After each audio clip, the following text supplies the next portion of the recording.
was I fucking...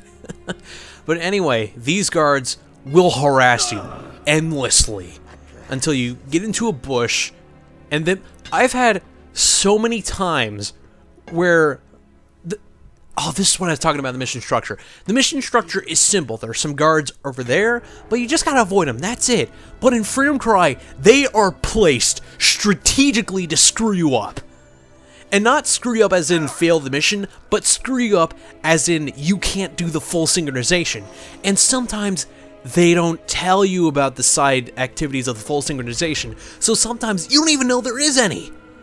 There's a couple missions that I finished, and I didn't get any of the side activities because it didn't tell me.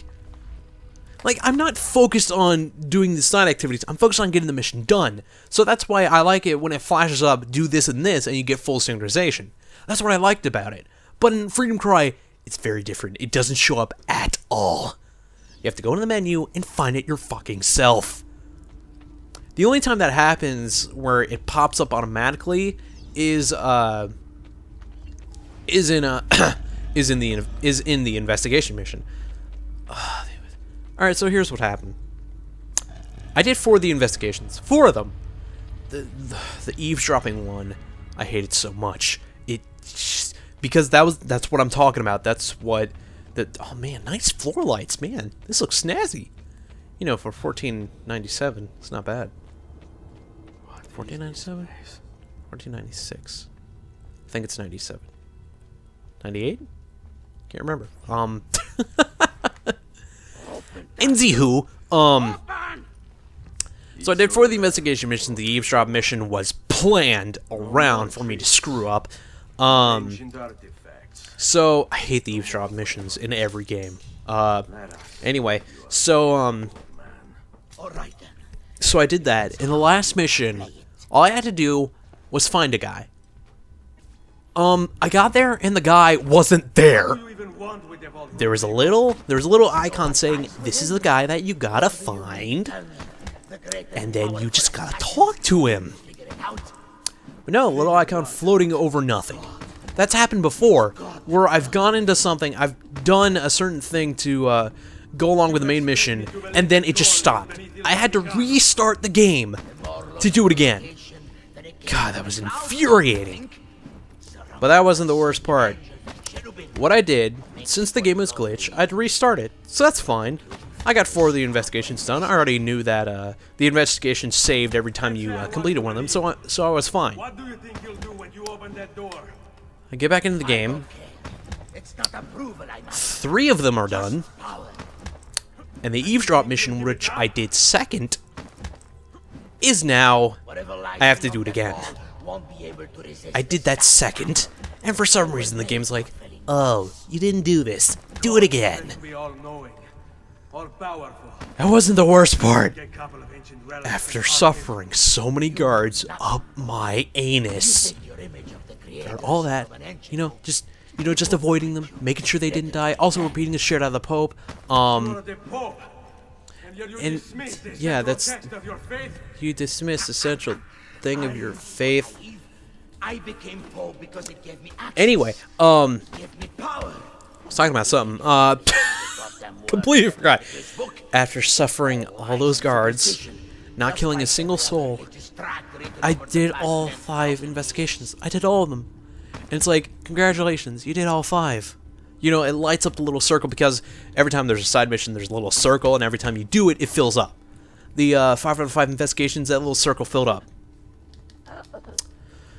The side mission for not killing anyone, it didn't fill up. I made sure I did not kill a single soul. You can't. It didn't fill up. So I deleted it from the hard drive. I'm not playing that fucking game again. I'm done with Freedom Cry. I'm not doing it. There's too many glitches, too many things. Actually, here's the thing. I 100%ed every other island except for the main one that I'm on right now. 100% everything else because I was bored. There's literally this is what I mean by AC4 light. It's AC4, just a little section cut off and just bare minimum stuff. But But anyway, we just beat the shit out of the Pope. And I was talking too much about Freedom Cry to notice that, Ezio, this is where a lot of people don't like Ezio for, is because he killed so many people. And right when he gets to Rodrigo, he's like, no, killing you want to bring my family back. And it's like, Ezio, what the fuck have you been doing? I mean, I guess you could see that he's getting wiser and everything, and now that he sees Rodrigo, is like, this has no point. And I can understand that, because that's what I liked about Revelations. One of the few things I liked about Revelations is that Ezio is coming to the point where he's like, I became an assassin, a full-fledged assassin, for my sake of revenge. It wasn't because of the Order or anything, it was because of revenge. And that's a cool plot point, and I like that for it. But, in the meantime, Ezio wasted about 20 years killing a whole lot of people. And then he's like, oh wait, this won't help. Alright. We need Rodrigo Borgia because we need Brotherhood where he actually dies the right way by poison by Cesare Borgia. And this is the first time we see the first civilization. The first civilization is a main plot point to the Assassin's Creed series.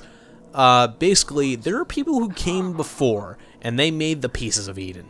And these are essentially the gods. They were named by humans, which they created as the separate Roman gods. So that's basically how it worked. So I guess they're like, I like that name. That's cool. Oh man, care to look at Ezio?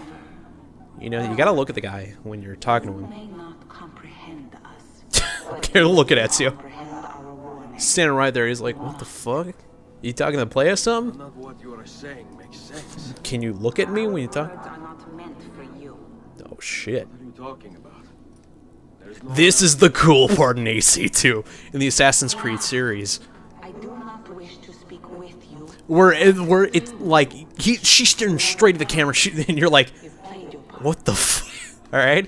That's pretty funny, you know, look at Ezio when you're talking to him. But then she turns like, I'm not talking to you, I'm talking to him. And Ezio's like, what are you talking about? There's no one there. And you're like, oh shit. They can predict the future. Oh, so this is the last part I walk around as Ezio. Oh, it's been a long jury. Jury? Jury? The defendant pleads guilty. Phoenix Wright, take him away. Phoenix Wright is the jailer now. But anyway, this is the explanation of the first civilization. The first civilization came here and created the humans as basically their slaves. And they came here and was like, oh, watch this technology and everything. And the slaves were like, holy shit, that's magic. That's godly abilities. I'm going to write that down. Can't leave a couple details out by the fact that this is technology, not magic or anything. You know, leave that part out. But anyway, so this is where the first civilization comes into Assassin's Creed, becomes the main thing, and also something else becomes the main thing, and we'll talk about it once we exit the Animus. Anyway, so a big catastrophe happened to the first civilization. Everything died, except for the gods, and some of the humans. But they were like, we can do it, we can do it. So they rebuilt civilization, they made it even better, and then they were like, yeah, that's great, everything's better now. Then they look in the telescope, it's like, oh shit, the catastrophe again. Great, what do we do now? Nothing? Alright, okay. Well, time to sit here and blow up. Okay, and they all blow up. That's the end. Humans come back, and they're like, hey, what the fuck just happened? So, what? Be quick, for time grows short. So basically, the cataclysm that happened to the first civilization is gonna come into the present day, and that's what the first civilization people, well, Juno here. I think that's Juno. No, that's Minerva. That's right. So Minerva is telling us. So Minerva was able to see that Desmond would look through. Like, the rest is up to you, Desmond. And that was so cool. It's like, oh, who is Desmond? I don't understand. Anyway, so Minerva was able to decipher that in the future, Abstergo would create the Animus, and Desmond would go through it and then look into Ezio's past. So Minerva is talking to Ezio, or talking through Ezio, so Desmond would hear and understand that a cataclysm is about to happen. And we're about to find out what that cataclysm is. But yeah, these are the credits. Oh, actually, there's a little bit of a playtime in between. Ubisoft Singapore, they made the ship segments. Yeah, it's great. Great. Anyway. So yeah, that's pretty much the end of Assassin's Creed 2. I mean, we're going to pop out the Animus in a second, and then go through and, you know, talk to Vidic and everything. But that's pretty much the end of AC2, like right here. That's pretty much the end of AC2.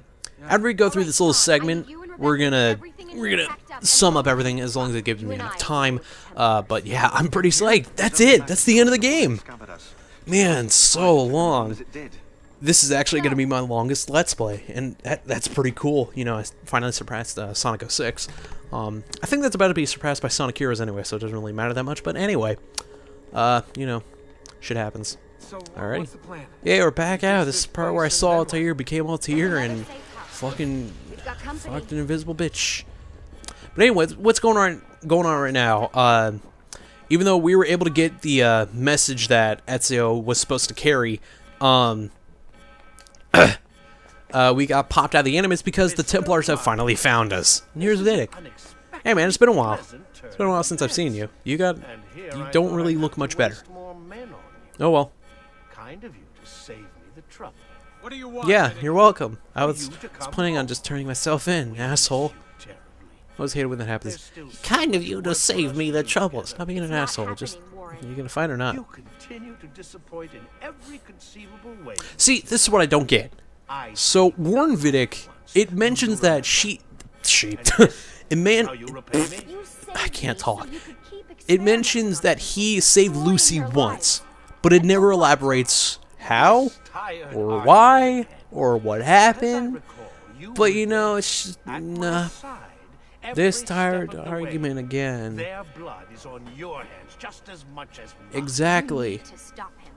Oh, just so you can't debate with him, asshole. Now I gotta solve your fucking problems. I got a blade. Watch out, motherfucker. I'm gonna shank you.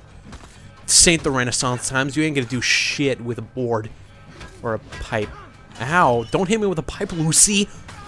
Oh man, what a backstabber, am I right? Oh, he's a backstabber too. All right, that's all right. 1 out of 2. That's good. All right. Anyway. Okay, so it's kind of cool that these credits are going while I'm actually doing something. That's what it was like in AC4. I did like the enemy AC4, where you know that thing happens and the credits are rolling as it's going. The credits are still fucking long, but still, I liked it. I liked the semi-ending, but when the credits became actual credits, it's just like, holy fuck, this lasts forever. Because they had to name every single person in every single studio they have, because they have about 3,000 people at the hands. Jesus! Alright, hit him, hit him. Fucking Canadians. There we go. Yep, don't get on the box. Alright. Vidic. Hey, what's up, bro? Come here, can I kill you now? No? Alright, okay. Looks like it's just you and me now. Looks like it's just you and me now. Temporary as it is. It won't be temporary, it will be forever. Permanent, rather. That's the proper antonym for that. There you are. Come on. Anyway, Help Lucy into the van. so here comes the point where the cataclysm is named. You'll have your turn, Desmond. You'll have to Warren's gonna turn. get what he deserves. I Yeah, promise. because running for a So car on foot is not, it's not going to end well. You're going to run out, We should be safe there. and then you're going to get run over. I have to analyze those tapes from your session. Tapes? Figure out what's happening. And then what? What is it, VHS and everything? Got a long drive ahead of us. Figured you might Anyway. play around with the Animus on the way. All right, but I got Thanks. I love having the DS plugged in in the stuff. Everything I was afraid of. The Templars aren't our biggest. And this is the main thing I don't like when the focus shifts. If the focus shifts away from the Templars, then I don't like that per se. In AC4, There's been some speculation here we that go. the field is weakening. Magnetic field is weakening. A sufficiently strong flare could flip the poles, call it geomagnetic reversal. It's all theoretical, but if it happens, the planet could become geologically unstable. Man, it's pseudoscience, but clearly something catastrophic happened to the people of the first civilization. What was it? Oh man, this is taking a while to get to the point. Jesus. But anyway, I think it may not give me a lot of time.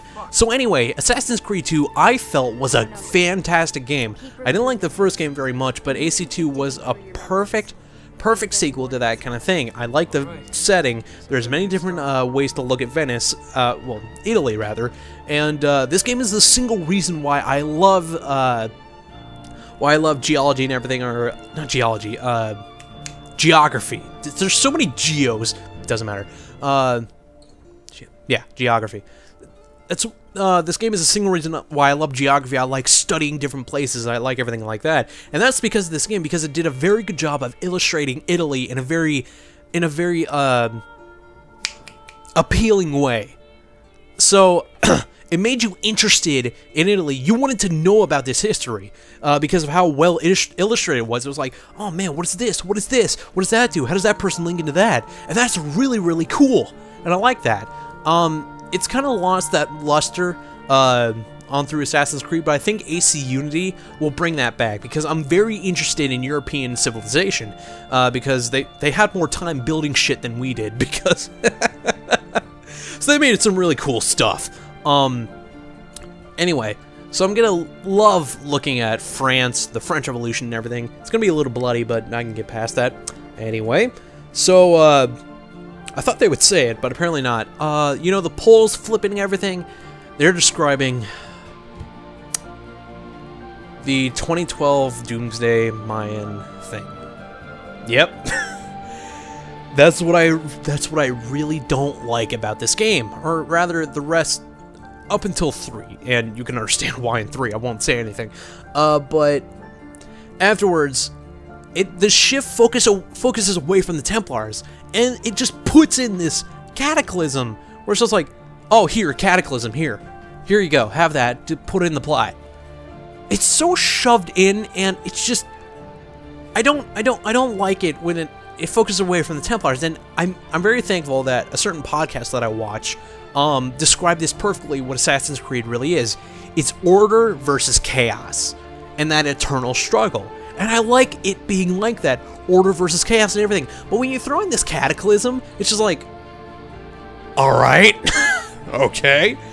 I guess we are racing against the clock now, but since AC4 happened, it's obvious that it didn't happen. But, you know, everything, yeah, blah, blah, blah, blah, blah, blah, blah, blah, blah. So yeah, I really liked AC2. I liked the music centered around AC2. Didn't have, you know, the best sound design, but as far as the music goes, it was really, really good, and I liked it. I even have the soundtrack on my iPod. I actually listen to it when I'm reading sometimes. As I said before, I sort of read Grimm's fairy tales. I think I said that before in Heroes. Don't remember. I'll find out later when I look through the hour-and-a-half session. Oh my god. Oh, that killed me. But anyway, so yeah, AC2 was the main reason I became a fan of Assassin's Creed. I think that's how a lot of people are. And I will admit that there has been some tapering off recently, but I do feel that AC Unity is going to be very, very good. And even though I wasn't too interested in AC4 and everything, and I did pick it up eventually, and I did play it, and I did like it, but there were still those few things where it's like, technically speaking, it is miles better than AC2. But still, that feeling of traveling, or not traveling, that feeling of being in a different area, or a different era of time, wasn't really there. I mean, the ship part, yeah, right, that, you know, it's that kind of thing. But in AC2, you really felt that it was the Renaissance. It was a great time for everything, you know. Great time for blah, blah, blah, and blah, blah, blah, blah, blah, blah, blah, blah, blah, blah, blah, blah, blah, blah. NASA space photos courtesy of NASA.org. That in the space photo is in a glyph, so that's why they had to do that. Anyway, these credits are long. But anyway, as I said before, AC2 is a fantastic game. The only thing is that graphically, when it comes to the people, it's very aged. They don't look too good. But I do like the general architectural design of Italy, and I do like everything like that. So it is really cool. It made me interested in Italy, and it made me interested in everything else. So this game is the single reason why I loved Assassin's Creed, or not loved, because I'm still a big fan of it, except for Freedom Cry, it's a piece of shit. I'm more mad about that game than it is graphically or technically flawed, but that game pissed the fuck out of me. But anyway, guys, that is the end of Assassin's Creed 2. The Assassin's Creed 2 Let's Play. So please, if you enjoyed this session, please tune in next time while we go into Rome with Assassin's Creed Brotherhood. Man, that guy... Dude, what? Melonhead? Is he in here? No? Okay, just gonna look at this guy. Nice fur coat, asshole.